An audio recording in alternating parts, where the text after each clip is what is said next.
Tayo po'y darako na sa pinakamalagang bahagi ng programa na saan ang pagkikinig po at pag-aaral ng Word of God. Akin na po nga binibigay ang buong pagkakataon sa ating beloved ordained preacher, beloved brother Boy Kaluya. Amen.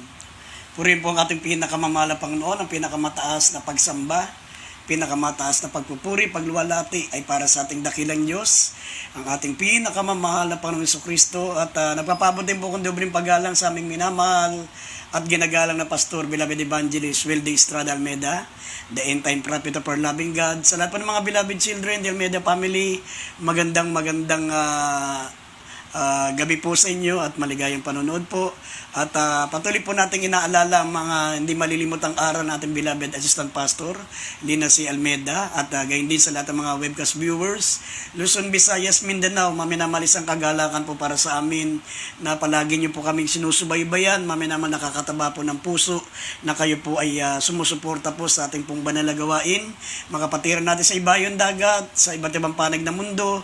Maligayang panonood po sa inyo at higit sa lahat mga minamahal, tayo po ay nagpapasalamat sa pangunang panalangin natin beloved pastor, beloved evangelist Wilde Estrada Almeida. Tayo po ay manalangin muna mga minamahal, paminsan pasamahan po tayo ng ating pinakamamahal na Panginoon.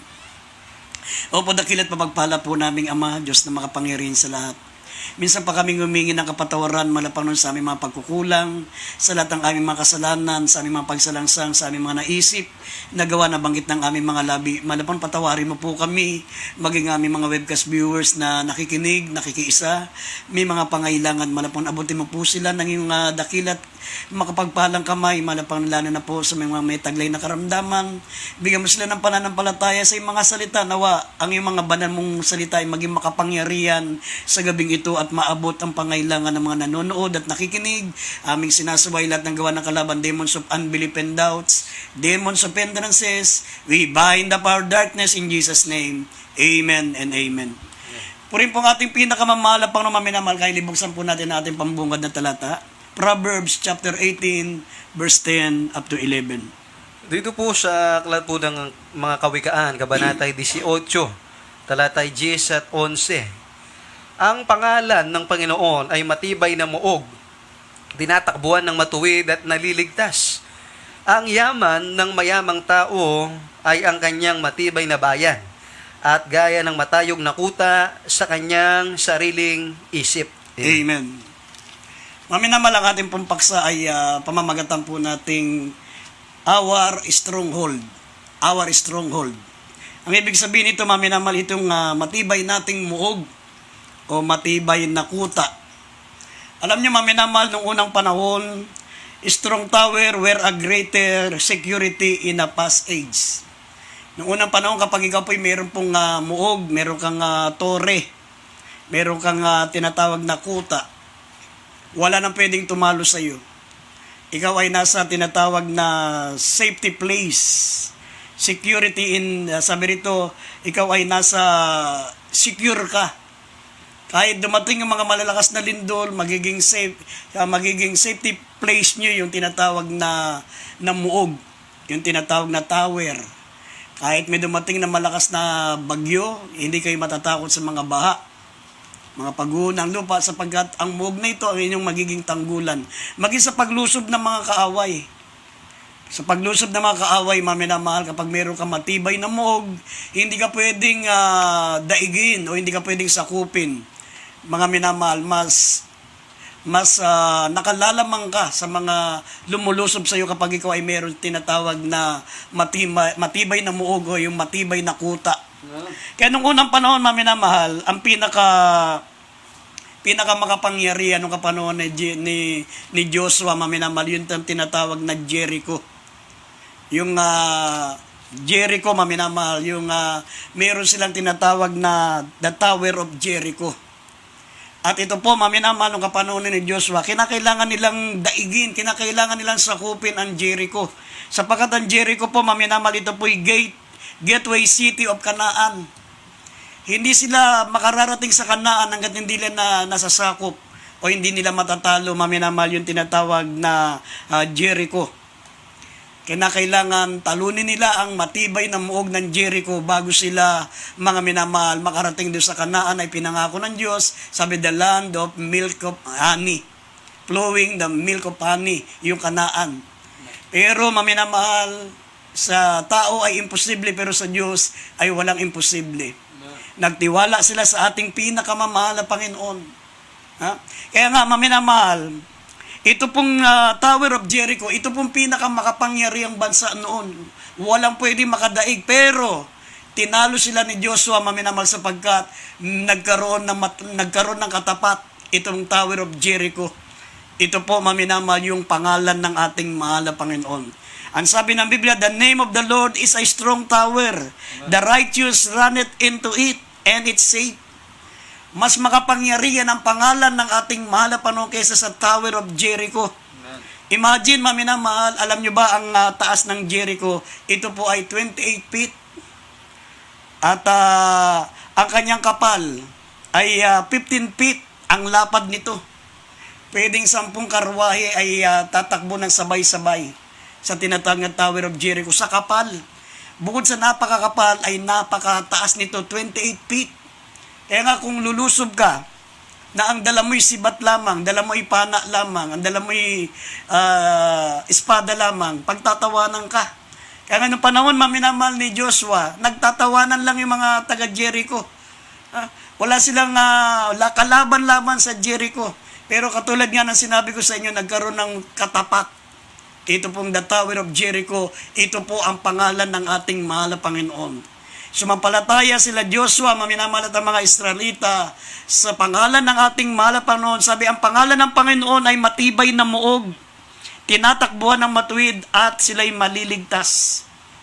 Sinabi ng banal na kasulatan, maminamahal, walang ibang pangalang ibinigay sa silong ng langit at sukat ikaligtas ng mga tao, kundi ang pangalan ng ating pinakamamahal na Panginoong Jesucristo, na sa Acts chapter 4 verse 10 up to 12, na walang ibang pangalang ibinigay sa silong ng langit at sukat ikaligtas ng tao, maminamahal, kundi ang pangalan ng ating mahal na Panginoong Jesucristo.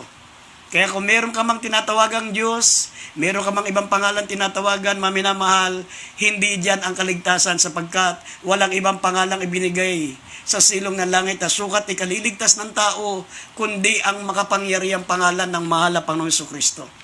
At ito po, maminamahal, ang sinampalatayanan nila Joshua. Kaya nga, the name of the Lord means the character of the Most High. Alam nyo, maminamahal, ang pangalan ng ating pinakamamahal na Panginoon, ito po, maminamahal, ay katangian ng Diyos na makapangyarihan sa lahat. The character of the Most High. The name of the Lord meant the character of the Most High. Kung paano tinatawagan ng mga tao noon ang ating mahal na Panginoon Diyos sa iba't ibang katawagan. Tinatawagan siyang Jehovah, Jireh. Maminamahal, tinatawag siya bilang Jehovah Nisi. Ang ating mahal na Panginoon, maminamahal, the Lord our banner, siya ang ating tagumpay. The Lord, Jehovah Jireh, siya ay provider. Jehovah Rapha, siya ay manggagamot. Jehovah Nisi, siya ay kapayapaan. Mga minamahal, sa pamagitan ng pangalan ng ating pinakamamahal na Panginoon, sa pamagitan ng kanyang karakter, mga minamahal, doon po nagmamanifest ang kapangyarihan ng ating mahal na Panginoon sa paraan ng pagtawag natin sa kanyang pangalan. Pero sa panahon natin ngayon, iisa na lang ang pangalan. Yan po ay nasa Acts 4:12. Walang ibang pangalang ibinigay sa silong ng langit na sukat ikaligtas ng tao, kundi ang makapangyarihang pangalan ng mahal na Panginoon Jesucristo. Kaya sabi rito sa 1 Pedro 2, talatang 6, ang sumampalataya sa kanya ay hindi mapapahiya. Ang sumampalataya sa kanya ay hindi mapapahiya. Sabi po ng Roma, Kapitulo 10, talatang 13 hanggang 14, lahat ng tatawag sa pangalan ng mahal na Panginoon ay maliligtas. Pero ang tanong, paano sila magsisitawag sa hindi nila sinampalatayanan? At paano sila sasampalataya sa hindi nila napakinggan? At paano sila makikinig kung walang tagapangaral? Kaya maraming tao ngayon tumatawag sa Diyos. Bakit hindi sila maligtas? Kasi tumatawag sila sa hindi nila sinasampalatayanan.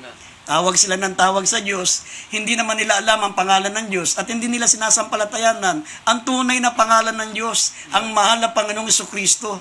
Nasabi ng Titus Kapitulo 2, talatang 13, ang ating mahal na Panginoong Jesucristo, siya ay Diyos na ating tagapagligtas. Kaya paano ka, maminamal, maililigtas ng Diyos na tagapagligtas kung hindi mo siya sinasampalatayanan? Basahin natin ng Roma Kapitulo 10, talatang 13 hanggang 14. Mamaya ngayon natin ang unang Pedro 2, talatang 6. Dito po sa aklat ng Roma, Kabanataya 10, ang talataya 13 at 14. Sapagkat ang lahat na nagsisitawag sa pangalan ng Panginoon ay mga liligtas. 14. Paano nga silang magsisitawag doon sa hindi nila sinampalatayanan? At paano silang magsisisampalataya sa Kanya na hindi nila napakinggan? At paano silang mga kikilig na walang tagapangaral? Dito sa aklat po ng unang Pedro, Kabanata 2, ang talatay 6. Sabi dito, sapagkat ito ang nilalaman ng kasulatan, narito, aking inilalagay sa Sion ang isang batong panulok na pangulo. Hirang mahalaga, ang sumasampalataya sa Kanya ay hindi mapapahiya. Amen. Pag sinasampalatayanan natin, mga minamalang pangalan ng ating pinakamamahal na Panginoong Kristo, gaya ng nasusulat, ang sumampalataya sa Kanya ay hindi mapapahiya. Amen. Sinabi ng banal na kasulatan, paano sila magsisitawag sa hindi nila sinasampalatayanan? Maraming tumatawag sa Diyos pero hindi naman nananampalataya sa mahal na Panginoong Kristo. Paano sila maliligtas? Sabi ng Biblia, ang ating mahal na Panginoong Kristo ay Diyos na ating tagapagligtas. Sa Tito 2:13. Paano silang magsisitawag doon sa hindi nila sinampalatayanan? Paano silang magsisampalataya sa Kanya na hindi nila napakinggan? Paano sila magkakaroon ng pananampalataya na si Kristo po ay Diyos kung hindi naman nila napapakinggan? Kasi maraming simbahan ngayon, ang tinuturo nila si Kristo tao lang. Maraming mga simbahan ngayon ang tinuturo si Kristo ay propeta lang. Meron namang simbahan nagtuturo na si Kristo ay Diyos pero nakapako pa rin sa krus. Wala pa rin magagawa hanggang ngayon nakabitin doon sa punong kahoy. Kaya wala rin. Sabi ng Biblia, paano silang makikinig kung walang tagapangaral? Kaya nga ipinapangaral po namin sa inyo na ang matibay na muog na tinutukoy dito ay ang pangalan ng ating mahal na Panginoong Kristo upang mga minamahal, hindi po tayo mapahiya sa panahon ng pagtawag sa Diyos. Sinabi, ang bawat tumatawag sa pangalan ng mahal na Panginoon ay maliligtas. Naranasan po namin yan, mga minamahal, dito, masasagasaan na lang pagtawag sa mahal na Panginoon, nakalagpas na mga minamahal yung sasakyan, pero hindi siya nasagasaan. Meron kaming kapatiran sa Cavite, mga minamahal, nabangga ng rumaragas ang kotse, napakatanda na sa mga mag-80 anyos na, tumalisik siya ng ilang metro, mga minamahal ko, pero nagpagpag lang siya ng alikabok. Nagtaka yung mga tao. Tinanong kung ilang taon na yung kapatid na ito, mga minamahal, mag-80 na yung sister, babae pa po yun. Mga minamahal, wala man lang fracture sa pagkabangga ng mga gibi. Yan po yung nakita po sa TV, sa GMA, na ibalita po yan. Yan po yung mananampalataya ng Jesus Miracle Crusade. Bakit? Hindi kami napapahiya sa pagtawag sa pangalan ng mahal na Panginoong Kristo. Sinabi ng Biblia, mga minamahal, walang ibang pangalang ibinigay sa sulong ng langit na sukat ikaligtas ng lahat ng tao kundi ang pangalan ng mahal na Panginoong Kristo. Kaya nga, ang pangalan ng Panginoon ay matibay na muog, tinatawagan ng mga matuwid at sila yung naliligtas. Pag tumawag ka sa pangalan ng mahal na Panginoon, sa panahon ng panganib, sa panahon, mga minamahal ko, na ikaw ay nasa gipit na kalagayan, babariling ka, hold upin ka, tumawag ka sa pangalan ng mahal na Panginoon, sabi ng Biblia, call unto me and I will answer thee, and shew thee great and mighty things which thou knowest not. Magpapakita siya ng mga dakilang bagay na hindi mo pa, mga minamahal, nalalaman sa buong buhay mo. Pag tinawagan mo ang pangalan ng ating mahal na Panginoon, because the name of God is our tower. The name of God represent the character of the Most High. Ang pangalang Jesus, mga minamahal, sabi ng Biblia, the name of God is our strong tower. The name of God represent the character of the Most High. Kapag tinatawagan mo ang pangalan ng mahal na Panginoon, mga minamahal, nakapaloob sa pangalang Jesus, mga minamahal, lahat ng karakter ng Diyos. Siya'y makapangyarihan. Sabi, siya ay all-knowing God, siya ay omnipotent, siya ay omnipresent. Siya po ay all-knowing, siya po ay powerful. Ang Diyos, maminamahal, ay provider. Ang Diyos po ay manggagamot. Ang Diyos po, maminamahal ko, ay tumutugon ng panalangin. Nandoon, maminamahal, sabi ng Biblia, the name of God represent the character of the Most High. Kaya nga, the character of God is the refuge of every Christian. Ang pangalan ng mahal na Panginoon, ito po maminamahal ang magiging tanggulan ng mga naniniwala sa ating mahal na Panginoon Kristo. Sabi ng Psalms 91, verse 14, sinabi niya rito, sapagkat kanyang inilagak ang kanyang pag-ibig sa akin, ililigtas ko siya. Ha? Sabi rito sa Nahum chapter 1 verse 7, the Lord is good, stronghold in the day of trouble, and knoweth them that trust Him. Ha? Nagtitiwala sa Kanya ang mga tao, mga minamalang mga nagtitiwala sa Kanya, sinabi ng Biblia, ay hindi po mapapahamak. Ililigtas sila sa panahon ng kabagabagan. Basahin natin ang Psalms 91:14 at Nahum 1 verse 7. Dito po sa kalat ng Psalms, awit kabanata ay chapter 91 verse 14. Sabi dito, Psalms 91:14, sabi po dito sa 14, sapagkat kanyang inilagak ang kanyang pag-ibig sa akin, kaya tiniligtas ko siya. Aking ilalagay siya sa mataas sapagkat kanyang naalaman ang pangalan ko. Dito sa aklat po ng Nahum, kabanata 1, talatay 7, ang Panginooy mabuti, katibayan sa kaarawan ng kabagabagan, at nakikilala niya yaong nangaglagak ng kanyang tiwala sa Kanya. Amen. Amen. Ha? Ang sabi ng Biblia, maminamal, ang Panginoon ay mabuti, katibayan sa kaarawan ng kabagabagan, at nakikilala niya yaong naglalagak ng kanilang tiwala sa Kanya. Ha? Sapagkat inilagak mo, sabi rito, inilagak mo ang iyong pag-ibig sa akin, sabi ng Malapan, kaya't ililigtas kita. Aking ilalagay siya sa mataas sapagkat kanyang nalaman ang pangalan ko. Amen. Yan po, maminamahal. Sabi ng banal na kasulatan, the name of God is our tower. The name of God represent the character of the Most High. The character of God is the refuge of every Christian. Kapag tayo po yung nagtitiwala sa Kanya, sabi ng Biblia, tayo po ay ililigtas ng ating mahal na Panginoon. Sabi pa sa Psalms 9 verse 10, ang mga nakakaalam lang ng pangalan ng Diyos ang makapaglagak ng tiwala sa Kanya. Pag hindi mo alam ang pangalan ng Diyos, hindi ka pwede makapaglagak ng tiwala sa Kanya. Talagang mapupuspos ka ng alinlangan. Talagang hindi mo pwedeng 100% magtiwala ka sa Diyos kapag hindi mo alam ang Kanyang banal na pangalan. Basahin natin ang Psalms 9 verse 10. Dito po sa aklat ng Psalms o mga awit, kabanata 9, talatay 10. At silang nangakakaalam ng iyong pangalan ay maglalagak ng kanilang tiwala sa iyo, sapagkat ikaw, Panginoon, ay hindi mo sila pinabayaan, sila na nagsisihanap sa iyo. Amen. Yan ang sabi ng Biblia, maminamahal. Kahit bakit malaki ang tiwala natin sa Diyos, maminamahal, sa ministeryong ito. Sabi nga nila, maminamahal, sobra naman ang pananampalataya nyo sa Diyos nyo. Sobra naman ang paniniwala nyo sa Diyos nyo, baka lumagpas na kayo sa langit. Bakit ganun ang pananampalataya ng Jesus Miracle Crusade? Alam namin ang pangalan ng Diyos. Amen. Hindi kami yung ama ng ama, tapos hindi naman nila alam kung anong pangalan ng ama. Hindi kami yung Lord ng Lord, pero hindi mo alam kung waiting Lord yun. Yan po ay gambling Lord, kung sino yung Lord na yun.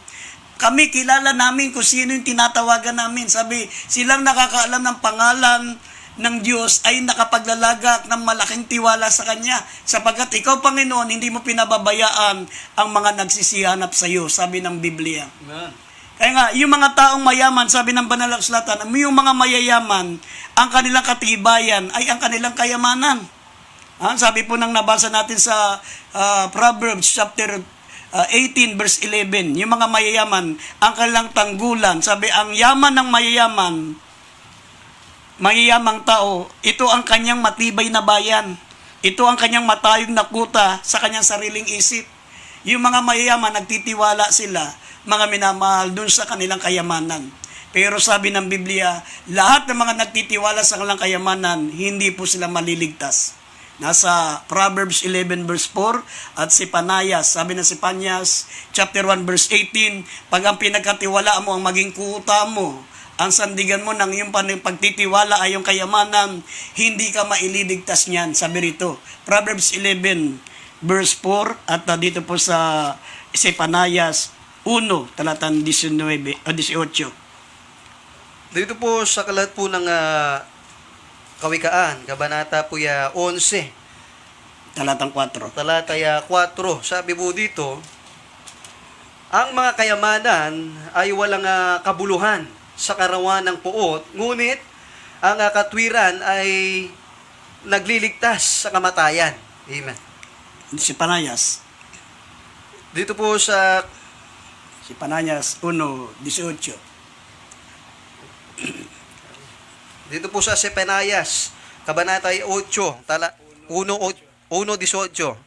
Sepenayas 1:18, kahit ang kanyang pilak o ang kanyang gintuman ay hindi makapagliligtas sa kanila sa karawan na kapuotan ng Panginoon, kundi ang buong lupain ay masusupok sa pamamagitan ng apoy ng kanyang paninubugho sapagkat wawakasan niya, oo, isang kakilakilabot na wakas nilang lahat na nagsisitahan sa lupain. Amen.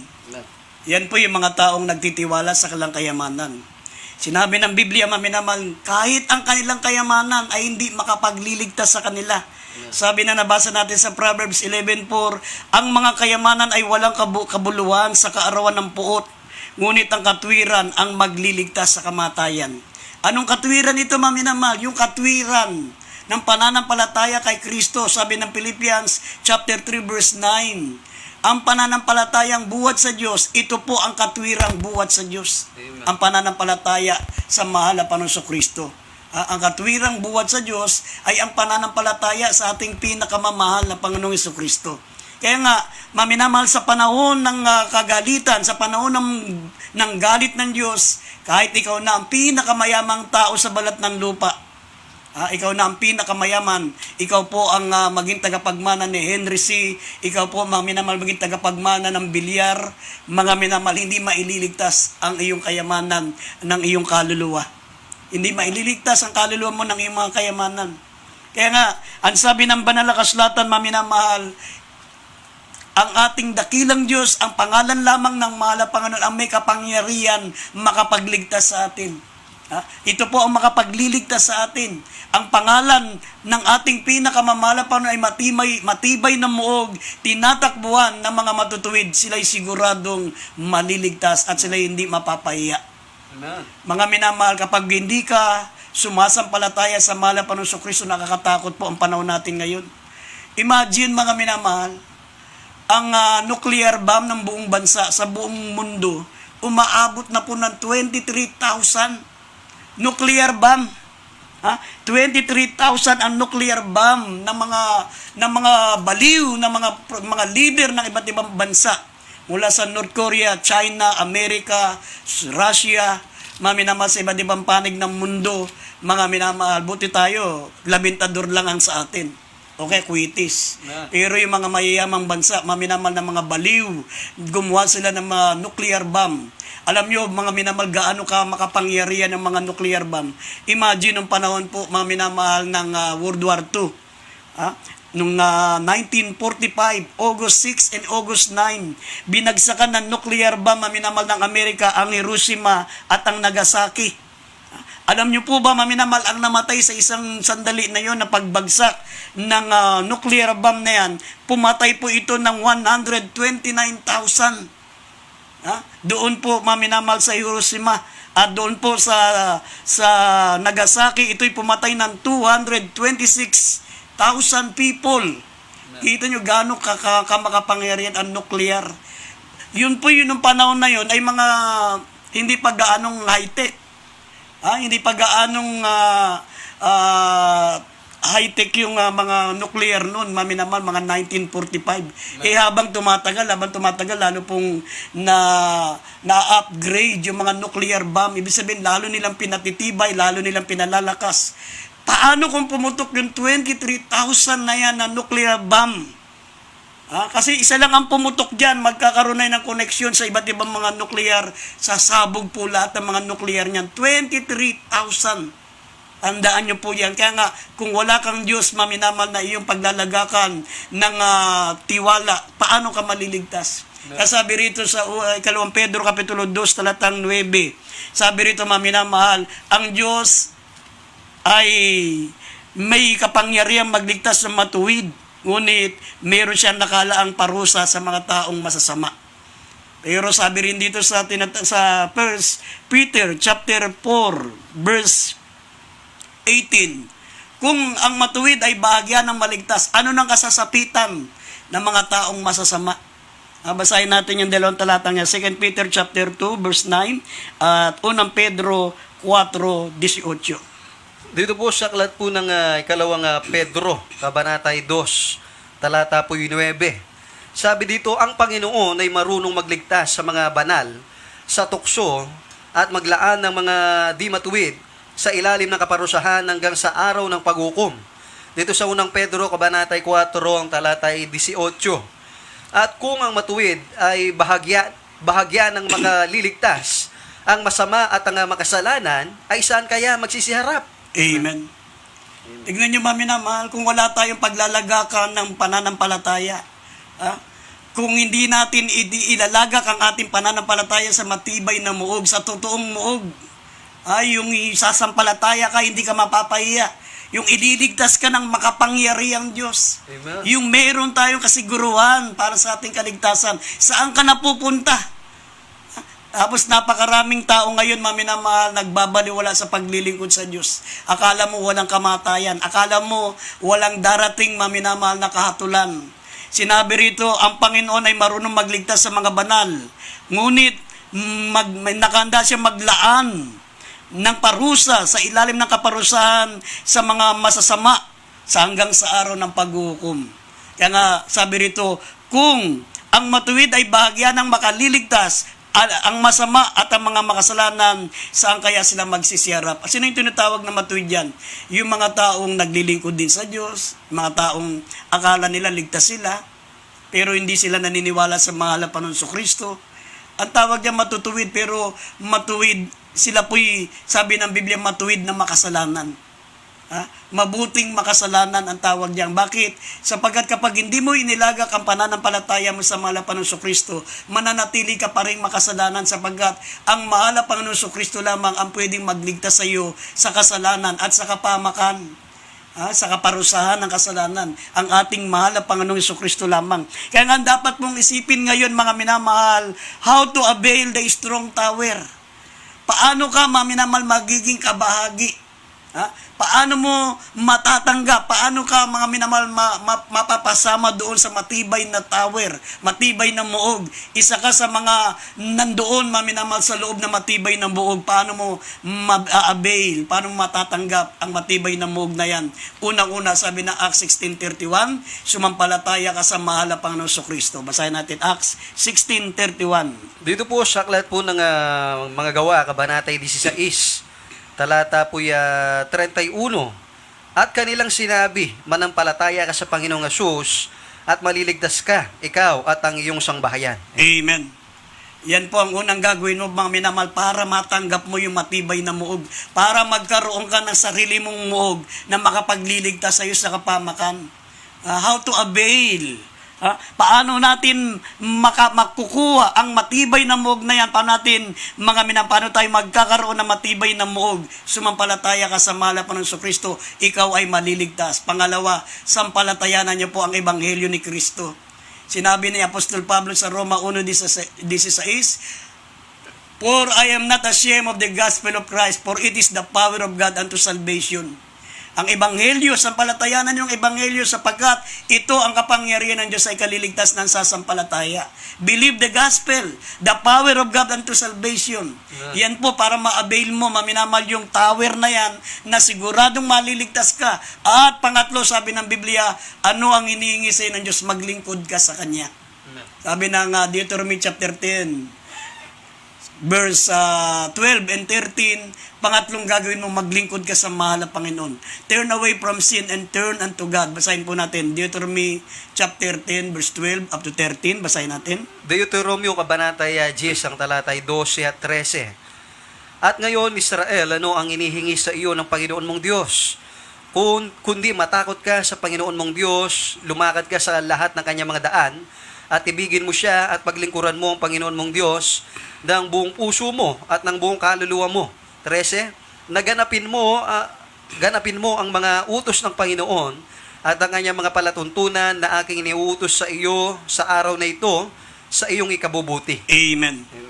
At ang pinaka-importante sa lahat, mga minamahal, turn away from sin. Turn away from sin. Tumalikod ka sa kasalanan. Hindi lang basta maglilingkod ka sa Diyos. Sabi, turn away from sin and turn unto God.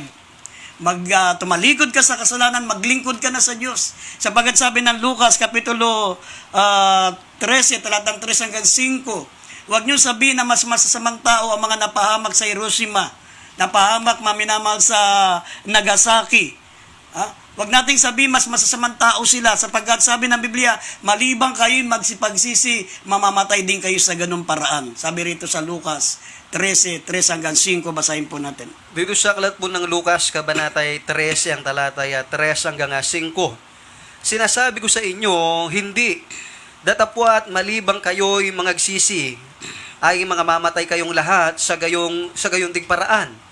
O yaong 18 na nalagpakan ng muog ng Siloe at nangamatay ay inakala baga ninyo na sila'y lalong salarin kaysa lahat ng taong nangananahan sa Jerusalem? 5. Sinasabi ko sa inyo, hindi. Datapwat malibang kayo'y mangagsisi ay mga mamatay kayong lahat sa gayong ding paraan. Amen. Yan po, maminamahal, ang sinasabi ng Biblia. Kaya nga, kung paano rin nangyari maminamahal sa Hiroshima at sa Nagasaki, namatay po ang 129,000. Sa Nagasaki, namatay ang 226,000. Sa isang saglit lang yan, pagputok ng nuclear bomb na binagsak ng Amerikano maminamahal sa Japan. Napakaraming namatay. Sabi ng Biblia, huwag niyong isipin na mas makasalanan ng mga taong ito kaysa sa inyo, sapagkat malibang kayo magsipagsisi, mamamatay din kayo sa lahat sa gayon din paraan. Kaya mahirap mamatay ng walang tagapagligtas. Ang sinabi ng banal na kasulatan dito sa huling talata sa Acts chapter 3 verse 19, sabi rito, maminamal kayo ngayon magsipanumbalik at magsipagsisi upang dumating sa atin ang kaginawaan na nagmumula sa ating malapangan noon upang mapawi ang ating mga kasalanan. Ulit talata, Acts 13, 3:19. Dito po sa aklat po ng Acts, gawa kabanatay 3, ang talatay 19. Kaya nga, mangagsisi kayo at mangagbalik loob upang mapawi ang inyong mga kasalanan, upang kung magkagayon ay magsidating ang mga panahon ng kaginawaang mula sa harapan ng Panginoon. Amen. Yan po, maminamahal, ang mga paraan. How to avail the strong tower. Kapag maminamahal, matanggap mo yan, una-una, repentance. Una na, pananampalataya. Pangalawa, pagsisisi. Pangatlo, bautismo sa tubig sa pangalan ni Jesus. At mabautismo ka sa Espiritu Santo. Pag dumadalo ka na, naglilingkod ka na sa Diyos, mga minamahal, nasa iyo na ang strong tower. Nasa iyo na ang ating mahal na Panginoon Jesucristo. Wala kang katatakutan, mga minamahal. Sabi ng Biblia, sabi ni Haring David, yea, do I walk to the valley of shadows of death, I will no fear, no evil, for thou art with me. Kahit kamatayan, hindi mo katatakutan dahil may Diyos na magpoprotekta sa iyo. Kaya sa gabing ito, mga minamahal, tanggapin niyo po ang ating mahal na Panginoon Kristo, the strong, mighty tower. Siya lamang po ang may kapangyarihang makapagligtas sa atin. Sa ibang Diyos, maminamahal, hindi ka pwedeng iligtas, sapagkat walang ibang pangalang ibinigay sa silong ng langit na sukat ikaligtas ng tao, kundi ang ating mahal na Panginoon Kristo. Siya po ang matibay na muog, siya po ang matibay na kuta na walang pwedeng tumalo. Kaya tanggapin niyo ang ating mahal na Panginoon, na napapakinggan niyo ang awiting I Give You Jesus.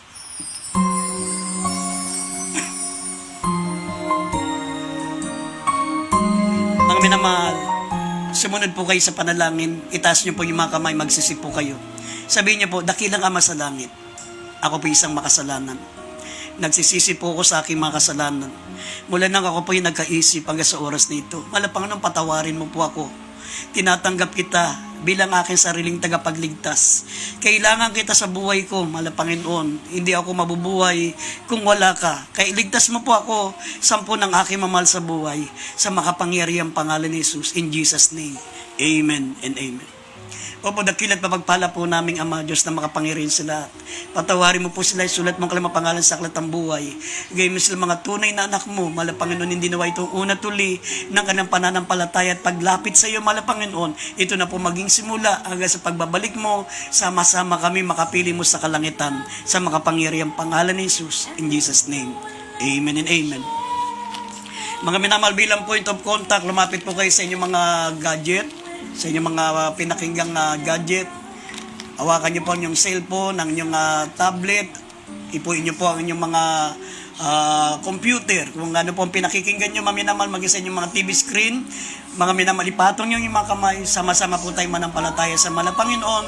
Sinabi ng Psalms 19, nakasulat diyan, mga minamal, ang mga nakaalam ng pangalan ng Panginoon ay nakapaglalaga ng malaking tiwala sa Kanya. Tayo po alam natin sino ang Diyos, alam natin kung sino yung ating sinasampalatayanan, kaya meron tayong malaking tiwala sa mahal na Panginoon. Tayo po sama-sama manalangin sa pangunapanalangin natin, beloved Pastor, beloved Evangelist Wildy Estrada Almeida, maminamahal. Opo, dakilat mapagpala po naming Ama Diyos na makapangyarihan sa lahat. Idinadalangin po namin, mahal na Panginoon, hallelujah, lahat ng mga kapatid po namin ito. Patuloy po namin dalangin ng complete healing na ang beloved Brother Bongbyong, gayon din ang aming beloved Sister Flor Dea Lagdon, mahal na Panginoon, dalangin po namin, hindi po siya makabangon, mahal na Panginoon, anong pong ang kanyang sakit, karamdaman, bigyan mo siya ng kompletong kagalingan, patawarin mo po siya, mahal na Panginoon, gayon din ang Makalipay family, dalangin po namin na pag-ingatan mo, gabayan sila sa araw-araw, mahal na Panginoon, ang aming beloved brother Oscar Lampaya, mahal na Panginoon, dalangin po namin, mahal na Panginoon, maging negative ang resulta po, mahal na Panginoon, at hindi na siya maoperahan, dakilang Diyos, maging malapo kayo, mahal na Panginoon, sa aming mahal na kapatid dito, beloved brother Oscar. Gayon din ang aming beloved Patrick Rabanera. Matanggap niya pong kompletong kagalingan, dakilang Diyos, sa lahat ng kanyang mataglay na karamdaman. Gayon din si Elijah Rabanera, mahal na Panginoon, may karamdaman dengue, mahal na Panginoon, pagalingin mo po ang batang ito, mahal na Panginoon, bigyan ng kompletong kagalingan. Gayon din si Deswin Kim, mahal na Panginoon, may karamdamang COVID. Lahat ng sumasabay sa panalangin sa gabing ito, hipuin mo sila, mahal na Panginoon, sinasaway namin ang lahat ng uri ng sakit, karamdaman, demons of infirmities and diseases, demons of cancer, leukemia, diabetes, asthma, sakit sa puso, high blood, lahat ng sakit, karamdaman, dengue, COVID, lahat ng karamdaman, trangkaso, ubos, sipon, lahat ng karamdaman pinalalayas namin sa makapangyarihang pangalan ni Jesus. Be healed in the name of Jesus. Vices began, problem be solved in Jesus' name. Be healed in the name of Jesus. Be healed right now in the name of Jesus. Bless them, O Lord God, in Jesus' name. Amen and amen. Turin po ang ating pinakamamahal na Panginoon, maminamahal. We love you so much. But there is Jesus loves you more. Binibigay natin ang buong pagkakataon sa ating beloved MC, beloved Brother Paulo Bondok. Amen. Praise the Lord. God bless you po sa ating beloved ordained preacher, beloved Brother Boy Kaluya, sa mensahe po ng kaligtasan natin napakinggan na pag-aralan sa gabi ito. At muli po sa pangunguna ng aming Pastor Evangelist Wildy Almeida, kami pa samantala nagpapaalam sa gabing ito, at sa araw ng bukas 9 p.m. to 10 p.m. pa rin po tayo, at ating po nakasama nakapiling ating mga karal, ating beloved ordained preacher, beloved Brother Boy Kaluya, sa ating mga beloved online technical side na pinangunahan ng ating beloved Brother Gary Nabat, at sa lahat ng ating mga beloved live webcast viewer. Ang Diyos po magpala sa inyo. We love you in the Lord, but dear Jesus loves you more. God bless you po, and good night.